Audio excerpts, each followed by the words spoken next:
Have you ever been playing a game for so long that you start to imagine playing the game even when you aren't? Today, we'll be discussing Tetris effect. No, not the game, but the mental phenomena. More scientifically known as the game transfer phenomena, the Tetris effect is exactly what I just described. Envisioning or imagining a game and its gameplay after sustained exposure to it. In our minds, this phenomenon is closely tied to memory, as our brains tend to keep information in our minds long after an event takes place.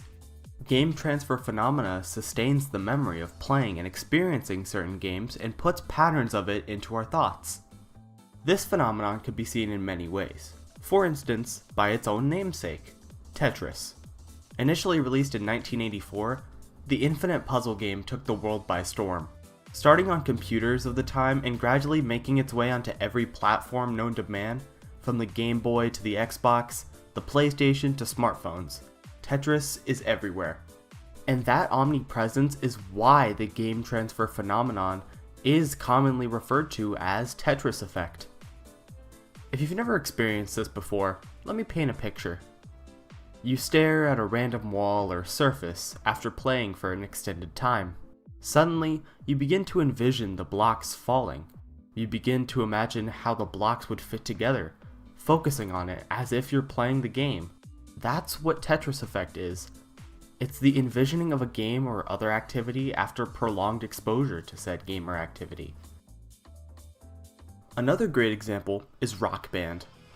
Within the game, there's a feature known as overdrive. When overdrive is activated, it causes the song being played to suddenly get louder and more intense. Especially after prolonged exposure to the sudden spike in intensity, when listening to some songs by themselves, some people can hear the overdrive noise and a sudden spike in intensity, showing that the phenomenon not only affects visual perception, but auditory perception as well. Though the phenomenon isn't only limited to video games.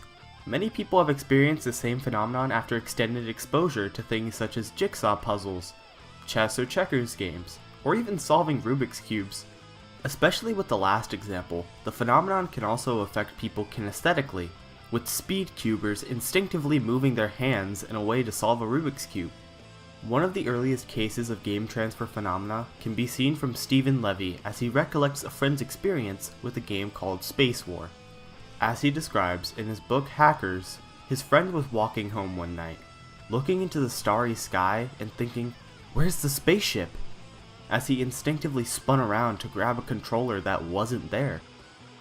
The Tetris effect is a weird thing. It causes us to imagine things that aren't there.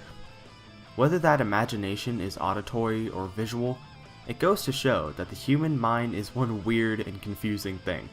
Until next time, have a good day, and take care.